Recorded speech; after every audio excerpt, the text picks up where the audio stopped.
الحمد لله حمدا كثيرا طيبا مباركا فيه، وأشهد أن لا إله إلا الله وحده لا شريك له، وأشهد أن محمدا عبده ورسوله صلى الله عليه وعلى آله وصحبه وسلم تسليما مزيدا.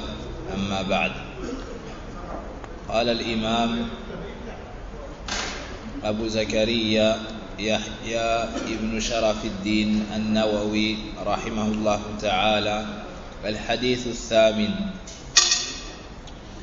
عن ابن عمر رضي الله عنهما أن رسول الله صلى الله عليه وسلم قال: أمرت أن أقاتل الناس حتى يشهدوا أن لا إله إلا الله وأن محمدا رسول الله ويقيموا الصلاة ويؤتوا الزكاة، فإذا فعلوا ذلك عصموا مني دماءهم وأموالهم إلا بحق الإسلام وحسابهم على الله تعالى.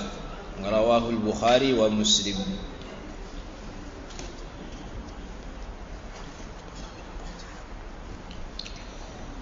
D'après Ibn Omar radiallahu anhuma, le messager d'Allah sallallahu alayhi wa sallam a dit: on m'a ordonné de combattre les gens jusqu'à ce qu'ils témoignent qu'il n'y a de divinité digne d'être adorée qu'Allah, et que Mohammed est son messager, qu'ils accomplissent la prière, qu'ils s'acquittent de l'aumône légale. S'ils font cela, alors ils préservent de ma part leur sang et leurs biens, sauf pour ceux qui est du droit de l'islam, et leur sort est auprès d'Allah le Très-Haut. Rapporté par l'imam Bukhari et l'imam Muslim, rahimahumallah. Donc c'est le hadith de Abdullah ibn Omar radiallahu anhu. Dans celui-ci, il nous dit que le messager d'Allah sallallahu alayhi wa sallam a dit: Umirtu, il m'a été commandé, il m'a été ordonné. وفي هذه الجملة لم يسمى الفاعل والآمر لرسول الله صلى الله عليه وسلم لا يكون إلا الله سبحانه وتعالى. أما الصحابة إذا قالوا أمرنا فالآمر رسول الله صلى الله عليه وسلم. Donc ici, le prophète sallallahu alayhi wa sallam dit: il m'a été commandé. Et on n'a pas cité le sujet. Qui est-ce qui donne l'ordre au prophète sallallahu alayhi wa sallam? Donc celui qui donne l'ordre ici, c'est Allah subhanahu wa ta'ala. Lorsque le prophète sallallahu alayhi wa sallam dit Umirtu, il m'a été commandé, sans citer celui qui a donné l'ordre, c'est Allah subhanahu wa ta'ala. Par contre, les compagnons, lorsqu'ils disent Umirna, il nous a été commandé, alors à ce moment-là, il s'agira du prophète sallallahu alayhi wa sallam. C'est-à-dire que celui qui a donné l'ordre, c'est le prophète sallallahu alayhi wa sallam. Car un compagnon n'a pas de supériorité sur un autre dans la législation. Qu'est-ce qui a été commandé donc au prophète sallallahu alayhi wa sallam? Umirtu an uqatila an-nas. Il m'a été ordonné de combattre les gens. An-nas am. Les gens ici c'est général. Mais certains hadiths, certains textes sont venus faire sortir de cette généralité certaines catégories de personnes. Donc, ici le contexte, c'est un pays musulman, le gouverneur c'est un musulman. Parmi ceux qu'on ne combat pas, les gens du livre qui payent al-jizya, l'impôt. Ou bien al-dhimmi, ou bien le mu'ahad, rentre dans les catégories de personnes qu'on ne combat pas, celui qui est rentré dans le pays avec l'autorisation du gouverneur. Al-dhimmi, le prophète sallallahu alayhi wa sallam nous dit le concernant: celui qui fait couler son sang ne sentira pas l'odeur du paradis. alors que c'est un kafir. Mais il est rentré dans le pays musulman avec l'autorisation du gouverneur. Avec l'autorisation du gouverneur. Le prophète sallallahu alayhi wa sallam a interdit de faire couler leur sang et de les combattre. Et de cela, tu vois les nobles caractères de l'islam, même avec les non-musulmans. Car cette religion, c'est une religion qui a été envoyée afin de parfaire les nobles caractères. Et c'est une religion qui est une rahmah, qui est une miséricorde pour le musulman et pour les autres. Comme le dit Allah subhanahu dans son livre, وَمَا أَرْسَلْنَاكَ إِلَّا رَحْمَةً لِلْعَالَمِينَ. Et tu n'as été envoyé qu'en tant que miséricorde pour les mondes. Pas pour une catégorie de personnes en dehors d'une autre, mais pour l'ensemble des espèces. Même les animaux ont tiré profit de la rahmah, de la miséricorde et de la pitié qu'on trouve à l'intérieur de l'islam. Il y a aussi ceux qui ont un pacte de non-agression avec les musulmans et d'autres catégories de personnes. Jusqu'à quand durera cela? Hatta yashhadu an la ilaha illallah. Jusqu'à ce qu'ils témoignent de l'attestation de foi, qu'ils témoignent de la ilaha illallah. Et on a cité et répété que ash-shahada, ça n'est pas qu'une parole prononcée sur la langue, mais c'est une croyance dans le cœur qui est basée sur une science qu'on prononce sur la langue avec conviction. Avec conviction. Puis on en informe autrui. Et le sens de la ilaha illallah, la ma'bouda bihaqqin illallah. Et cette parole-là a deux piliers comme nous avons cité et on répète sans se lasser. La ilaha illallah se compose de deux piliers. Le premier pilier, la ilaha, est la négation al-nafi. Le deuxième pilier, illallah, c'est l'affirmation al-ithbat, la négation du droit à l'adoration pour tout autre que Allah subhanahu wa ta'ala, et l'affirmation que le seul a mérité entièrement toute l'adoration est Allah subhanahu wa ta'ala, al-khaliq, al-mudabbir, al-razzaq. Wa anna Muhammadan Rasulullah. Pour se mettre à l'abri, le fait de témoigner et reconnaître l'unicité d'Allah subhanahu wa ta'ala dans le culte n'est pas suffisant. Il faut aussi reconnaître la prophétie de Muhammad sallallahu alayhi wa sallam. Donc ils doivent aussi reconnaître que Muhammad est un serviteur d'Allah sallallahu alayhi wa sallam, mais qu'Allah l'a préféré à ses créatures et l'a élevé en lui donnant le message et la révélation, en faisant de lui un prophète puis un messager sallallahu alayhi wa sallam. Wa yuqimu as-salah, il doit aussi accomplir la prière. Wa yu'tu az-zakah, s'acquitter de l'aumône. Ensuite le prophète sallallahu alayhi wa sallam nous dit fa idha fa'alu dhalik, s'ils font cela, c'est-à-dire reconnaître l'unicité d'Allah subhanahu wa ta'ala et témoigner de cela, reconnaître la prophétie de Muhammad sallallahu alayhi wa sallam et témoigner de cela, accomplir la prière, s'acquitter de l'aumône. Donc s'ils font tout cela, asamu minni dima'ahum wa amwalahum, ils auront préservé de ma part leur sang et leurs biens. Leur sang et leurs biens. Car à ce moment-là, en ayant fait ce témoignage, la personne deviendra musulmane. Il aura donc les mêmes droits que ses frères et les mêmes devoirs envers eux. Et parmi ces droits, le fait que son sang, ses biens et son honneur deviendront sacrés. Son sang, son bien et son honneur deviendront sacrés. Et le prophète sallallahu alayhi wa sallam dit illa bihaqqil islam, sauf pour ce qui est du droit de l'islam, c'est-à-dire on ne touchera pas à tout ce qui est sacré, mais si il commet un acte et que dans la religion d'Allah subhanahu wa ta'ala, il y a un texte qui montre que dans ce cas-là,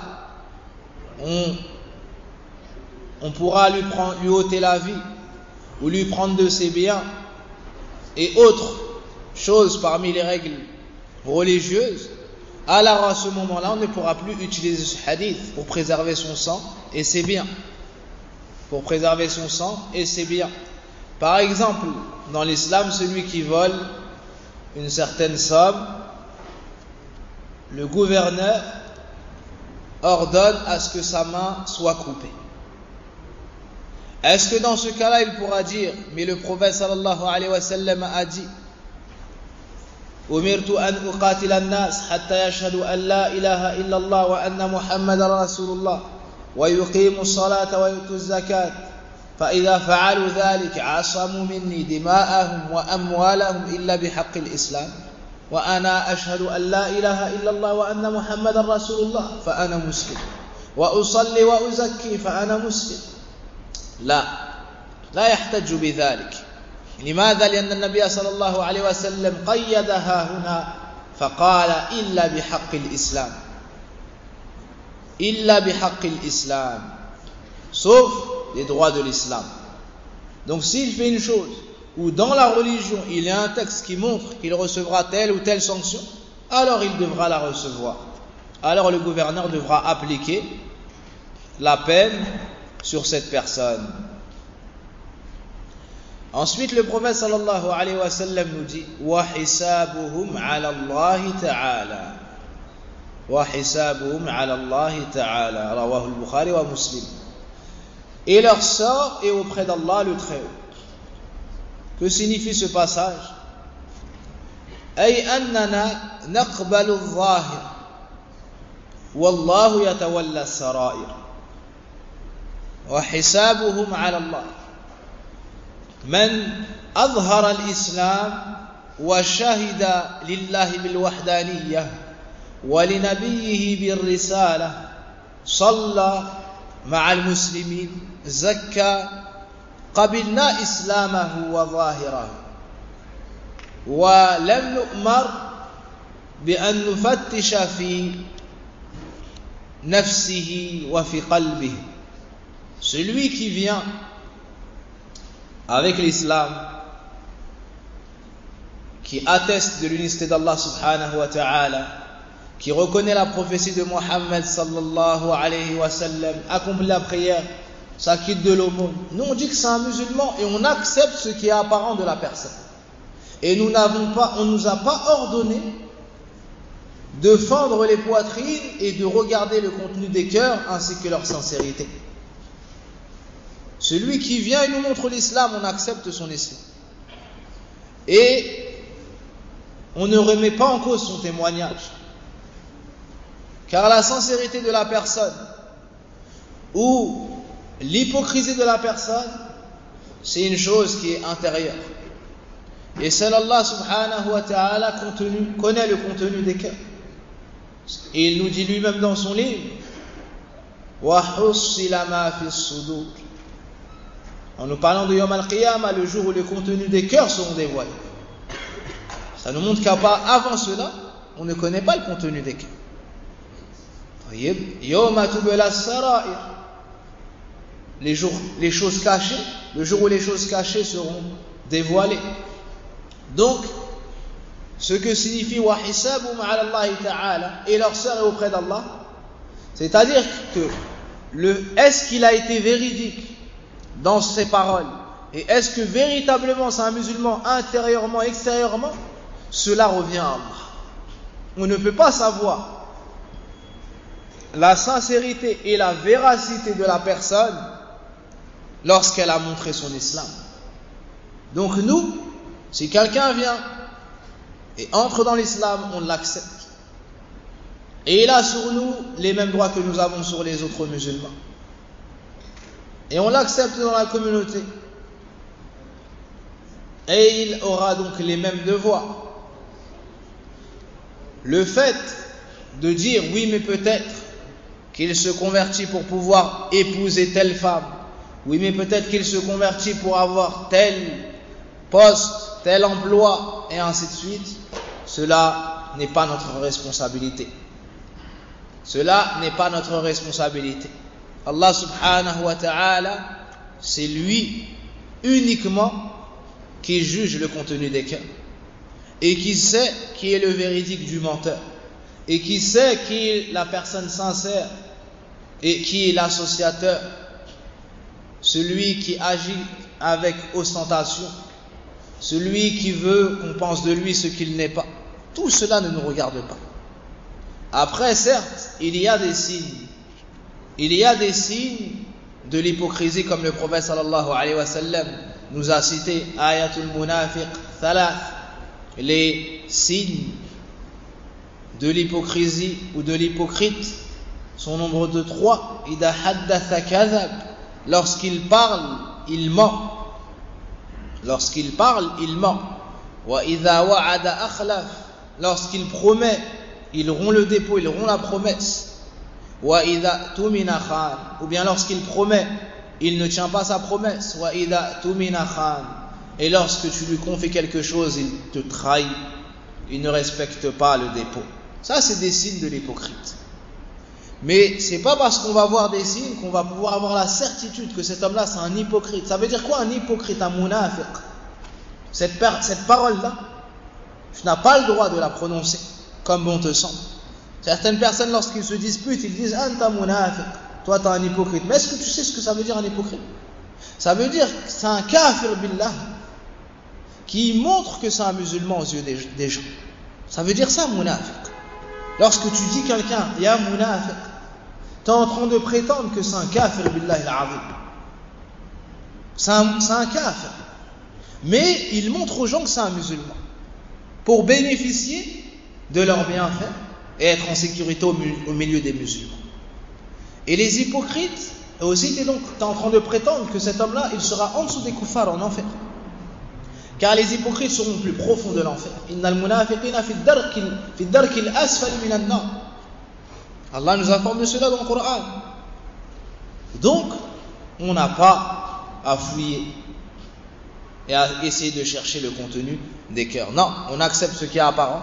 Et c'est Allah subhanahu wa ta'ala yawm al-qiyamah qui montrera aux gens quel était le véridique et quel était le menteur, quel était le sincère, quel était l'associateur. Et lorsque le prophète sallallahu alayhi wa sallam a envoyé une délégation, et avec eux Usama ibn Zayd radiyallahu anhuma, le bien-aimé du prophète sallam, fils de son bien-aimé, Usama pendant la bataille a vu un homme tuer un musulman. Et lorsqu'il s'est emparé de lui et a levé son épée pour lui porter un coup, cet homme-là a dit, et cet homme-là s'est converti. D'accord? Donc il a tué des musulmans. Et lorsque Usama l'a attrapé et a levé son épée devant lui, il a dit Aslamt, je me soumets à l'islam ou je me convertis, ou une parole semblable. Une parole semblable.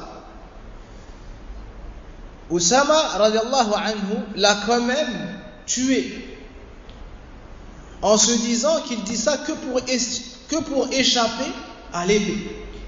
D'accord? فعلى هذا كالمتأول. D'accord?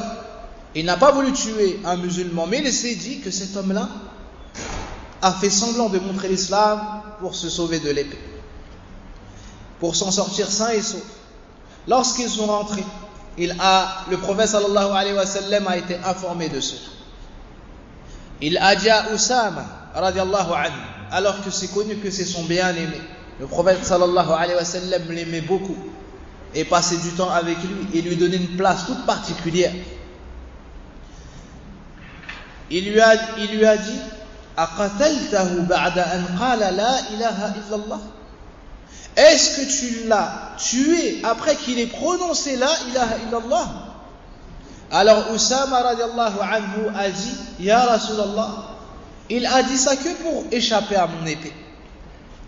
Le prophète sallallahu alayhi wa sallam lui répétait Est-ce que tu l'as tué après qu'il ait dit la ilaha illallah?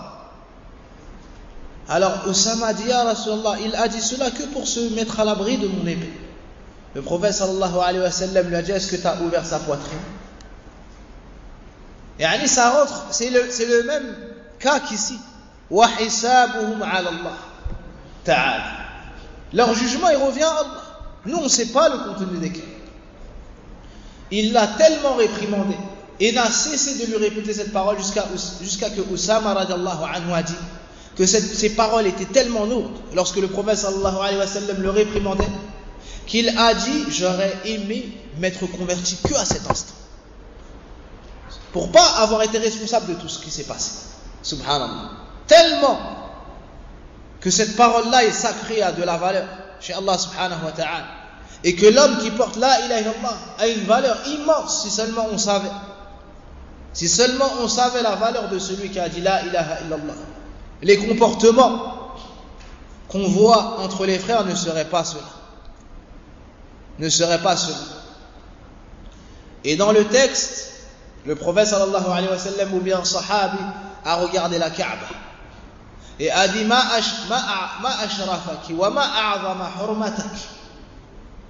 Comme tu es noble, en parlant à la Kaaba, et comme est immense ton caractère sacré, wa la hurmatul muslim a'zamu 'inda Allah. Mais le caractère sacré du musulman est encore plus immense chez Allah que toi. Al-Kaaba, al-musharrafa. Si tu vois quelqu'un manquer de respect avec une parole ou une action envers la Kaaba, sans aucun doute, tu vas être jaloux et tu vas te mettre en colère pour Allah subhanahu wa ta'ala. Et lorsqu'un musulman, son honneur n'est pas respecté, ou peut-être même que toi, tu te permets de dévaloriser ce musulman et de parler sur ce musulman et de nuire à ce musulman. Donc le prophète sallallahu alayhi wa sallam, malgré la valeur de Usama, il l'a réprimandé sévèrement, au point de lui dire: Mada tasna' idha ji'a bi la ilaha illallah yawm al-qiyamah. Comment est-ce que tu feras si yawm al-qiyamah il vient avec la ilaha illallah? S'il était sincère, comment est-ce que tu vas faire yawm al-qiyamah? Tu as tué quelqu'un qui a dit la ilaha illallah. Au point où, comme je vous ai dit, Usama a dit: j'aurais aimé ne m'être converti qu'aujourd'hui, qu'à cet instant. Donc, on ne doit pas fouiller et essayer de chercher et de savoir le contenu des cœurs. Dans ce hadith, on voit le caractère sacré du musulman et que la chose la plus importante, c'est tawhid, c'est la ilaha illallah. C'est le commencement de tout le bien et sa terminaison. C'est son début et sa fin. C'est le début du prêche des prophètes et messagers, le milieu et la fin. Et on voit que le témoignage de la ilaha illallah doit être accompagné du témoignage de Muhammadur Rasulullah sallallahu alayhi wa sallam. Sinon, la personne qui reconnaît qu'Allah est la seule divinité méritant entièrement toute l'adoration, mais sans reconnaître que Muhammad sallallahu alayhi wa sallam est le messager, cette personne-là n'entre pas dans l'islam. Cette personne-là est mécréante. Même si elle dit la ilaha illallah de jour comme de nuit, tant qu'elle n'aura pas reconnu que Muhammad ibn Abdillah sallallahu alayhi wa sallam est le messager d'Allah, qu'il a reçu la révélation, c'est son prophète et messager à l'ensemble des hommes et des djinns d'ailleurs. On voit ici la valeur de la prière et son importance, car le prophète sallallahu alayhi wa sallam l'a cité directement après l'attestation, après shahad. On voit aussi ici l'importance de la zakat, qui est souvent citée à côté de la salat dans le Coran ainsi que dans la sunna. Ici une question qu'on pourrait se poser, c'est où sont les autres piliers de l'islam? Car comme nous avons étudié dans le troisième hadith, le hadith de Abdullah ibn Umar, Abi Abdurrahman radiallahu anhuma, on a vu que l'islam repose sur 5, que ses piliers, ses fondations sur lesquelles repose cet islam et ses lèvres sont au nombre de 5. On pourrait donc dire ici pourquoi est-ce que le prophète sallallahu alayhi wa sallam n'a pas cité as-sawm, yani siyam shahr Ramadan, ni Hajju Baytillah al-Haram. Le prophète sallallahu alayhi wa sallam ici n'a pas cité le jeûne du mois de Ramadan, ni le pèlerinage à la maison sacrée pour celui qui en a les moyens. Pourquoi cela? Pourquoi cela? Les savants ont cité plusieurs réponses à ce problème. Et une réponse qui est sadida, qui est forte et très intelligente, consiste à dire, et celle qui consiste à dire que as-siyam, certaines personnes ne peuvent pas le jeûner. As-siyam, certaines personnes ne peuvent pas le jeûner. Soit car ils sont malades, soit ils n'ont pas l'obligation car ils sont en voyage, et ainsi de suite. Donc il pourrait y avoir des cas où la personne n'aura pas à jeûner. Et concernant Al-Hajj, c'est pour celui qui en a la capacité physique, la capacité financière et la sécurité du chemin. La sécurité du chemin. Donc vu que cela pourrait ne pas concerner une grande partie de la communauté, le prophète sallallahu alayhi wa sallam ne les a pas cités. Aussi, la personne qui jeûne, c'est une chose qui est cachée. C'est une relation secrète entre le serviteur et son Seigneur. C'est une relation privée entre le Seigneur et son serviteur. La personne peut jeûner en apparence et rentrer chez elle et rompre son jeûne. Ça. Et on ne pouvait pas rattacher le combat à quelque chose de caché. Il fallait un signe évident, apparent. Il fallait un signe évident et apparent. Or, le jeûne, c'est une chose privée. On ne pourra pas vérifier qui jeûne et qui jeûne pas. Alors on ne pouvait pas rattacher au combat, au fait de combattre la personne, le jeûne du mois de Ramadan. Car le alama, le signe n'allait pas être assez évident pour pouvoir distinguer celui qui rentre dans ce hadith de celui qui n'y entre pas. Et pour le pèlerinage, c'est la même chose, en ajoutant le fait que beaucoup de gens n'entrent pas dans les conditions d'obligation du pèlerinage. C'est les raisons pour lesquelles, entre autres, le prophète sallallahu alayhi wa sallam n'a pas cité le jeûne du mois de Ramadan et n'a pas cité le pèlerinage à la maison sacrée. Parmi ce qu'on tire également du hadith, c'est que celui qui prononce le témoignage, on accepte son islam. On accepte son islam. Et cela avant même qu'il n'ait effectué la prière et les autres piliers de l'islam. Au moment même où il prononce le témoignage, il devient musulman et on accepte son islam. Ensuite, après avoir fait cela, on l'appelle aux autres piliers, bien évidemment. Et on lui enseigne al-tahara, la purification, la prière, en commençant du plus important à l'important. Et certaines personnes appellent les gens à la prière avant même al-shahada.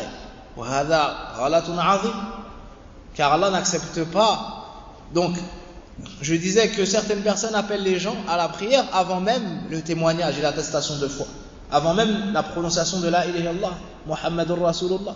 Et cela est une énorme faute, car Allah n'accepte pas les actions des gens qui ne sont pas musulmans. Et la personne entre dans l'islam par une porte, et c'est la prononciation de cette parole. C'est le fait de prononcer le témoignage d'attestation de foi. Donc on les appelle d'abord au tawhid et à reconnaître le message du prophète sallallahu alayhi wa sallam, et ensuite seulement à la prière. Puis les autres ordres de l'islam. On voit ici que la personne qui prononce le témoignage, son sang, et ses biens, et dans notre hadith son honneur, deviennent sacrés. Donc si tu fais couler le sang d'un musulman ou d'un innocent, tu auras commis un grave péché. Et le meurtre fait partie des pires péchés que l'islam a réprimandé. Ta propre personne, tu n'as pas le droit de la tuer. Allah nous interdit dans le Coran de nous suicider. Et le prophète sallallahu alayhi wa sallam dans la sunna nous dit que celui qui se suicide avec une chose aura à subir cela en enfer. Celui qui saute par exemple par une fenêtre ou autre aura à tomber sans que ça s'arrête, sans que cela ne cesse. Sans que cela ne cesse. La cause qu'il aura utilisée dans ce bas monde sera son châtiment dans l'au-delà. Ça c'est pour la personne qui s'est suicidée. Et tu n'as pas le droit de tuer les gens. ولا تقتلوا النفس التي حرم الله إلا بالحق. إلا بالحق. Allah nous enseigne dans le Coran le meurtre. وحسابهم على الله. De cela on tire que seul Allah connaît le contenu des cœurs, et seul Allah subhanahu wa ta'ala dévoilera cela yawm al-qiyamah, et que nous par contre nous devons accepter ce qui est apparent des gens. Voici pour le 8e hadith.